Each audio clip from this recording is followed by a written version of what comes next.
Actes des Apôtres, chapitre 2. Le jour de la Pentecôte, ils étaient tous ensemble dans le même lieu. Tout à coup, il vint du ciel un bruit comme celui d'un vent impétueux, et il remplit toute la maison où ils étaient assis. Des langues, semblables à des langues de feu, leur apparurent, séparées les unes des autres, et se posèrent sur chacun d'eux. Et ils furent tous remplis du Saint-Esprit, et se mirent à parler en d'autres langues, selon que l'Esprit leur donnait de s'exprimer. Or, il y avait en ces jours à Jérusalem des Juifs, hommes pieux, de toutes les nations qui sont sous le ciel. Au bruit qui eut lieu, la multitude accourut, et elle fut confondue parce que chacun les entendait parler dans sa propre langue. Ils étaient tous dans l'étonnement et la surprise, et ils se disaient les uns aux autres : « Voici ces gens qui parlent, ne sont-ils pas tous galiléens ? Et comment les entendons-nous dans notre propre langue, à chacun dans notre langue maternelle ? Partès, Médès, Élamites, ceux qui habitent la Mésopotamie, la Judée, la Cappadoce, le Pont, l'Asie, la Phrygie, la Pamphylie, l'Égypte, le territoire de la Libye voisine, de Cyrène, et ceux qui sont venus de Rome, juifs et prosélytes, crétois et arabes, comment les entendons-nous parler dans nos langues des merveilles de Dieu ? Ils étaient tous dans l'étonnement et, ne sachant que penser, ils se disaient les uns aux autres : « Que veut dire ceci ?» Mais d'autres se moquaient et disaient : « Oh, ils sont pleins de vin doux. » Alors Pierre, se présentant avec les 11, éleva la voix et leur parla en ces termes : « Hommes juifs, et vous tous qui séjournez à Jérusalem, sachez ceci, et prêtez l'oreille à mes paroles. Ces gens ne sont pas ivres, comme vous le supposez, car c'est la 3e heure du jour. Mais c'est ici ce qui a été dit par le prophète Joël. Dans les derniers jours, dit Dieu, je répandrai de mon esprit sur toute chair. Vos fils et vos filles prophétiseront.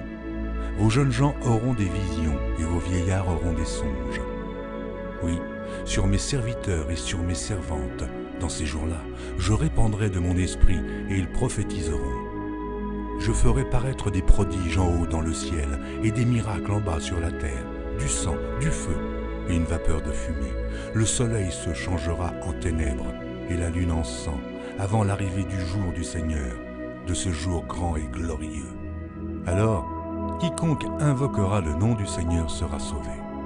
Hommes israélites, écoutez ces paroles.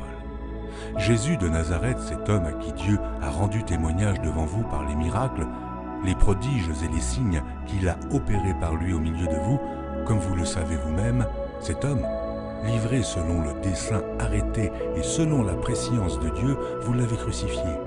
Vous l'avez fait mourir par la main des impies. Dieu l'a ressuscité en le délivrant des liens de la mort, parce qu'il n'était pas possible qu'il fût retenu par elle. Car David dit de lui : « Je voyais constamment le Seigneur devant moi, parce qu'il est à ma droite, afin que je ne sois point ébranlé. Aussi, mon cœur est dans la joie, et ma langue dans l'allégresse.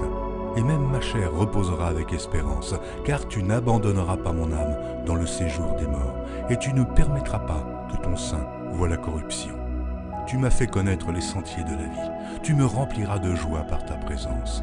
Homme frère, qu'il me soit permis de vous dire librement au sujet du patriarche David qu'il est mort, qu'il a été enseveli, et que son sépulcre existe encore aujourd'hui parmi nous. Comme il était prophète, et qu'il savait que Dieu lui avait promis avec serment de faire asseoir un de ses descendants sur son trône, c'est la résurrection du Christ qu'il a prévue et annoncée, en disant qu'il ne serait pas abandonné dans le séjour des morts et que sa chair ne verrait pas la corruption.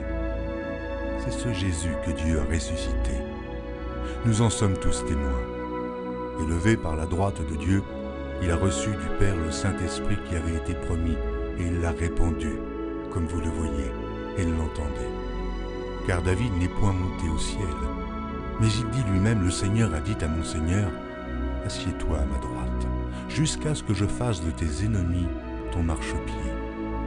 Que toute la maison d'Israël sache donc avec certitude que Dieu a fait Seigneur et Christ ce Jésus que vous avez crucifié.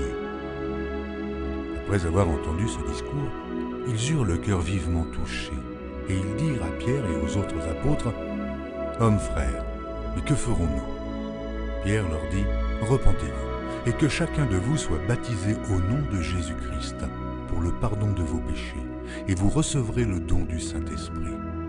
Car la promesse est pour vous, pour vos enfants, et pour tous ceux qui sont au loin, en aussi grand nombre que le Seigneur notre Dieu les appellera. » Et, par plusieurs autres paroles, il les conjurait et les exhortait, disant, « Sauvez-vous de cette génération perverse. » Ceux qui acceptèrent sa parole furent baptisés, et, en ce jour-là, le nombre des disciples s'augmenta d'environ 3000 âmes.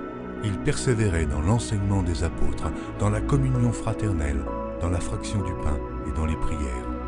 La crainte s'empara de chacun, et il se faisait beaucoup de prodiges et de miracles par les apôtres. Tous ceux qui croyaient étaient dans le même lieu, et ils avaient tout en commun. Ils vendaient leurs propriétés et leurs biens, et ils en partageaient le produit entre tous, selon les besoins de chacun. Ils étaient chaque jour tous ensemble, assidus au temple. Ils rompaient le pain dans les maisons et prenaient leur nourriture avec joie et simplicité de cœur, louant Dieu et trouvant grâce auprès de tout le peuple. Et le Seigneur ajoutait chaque jour à l'Église ceux qui étaient sauvés.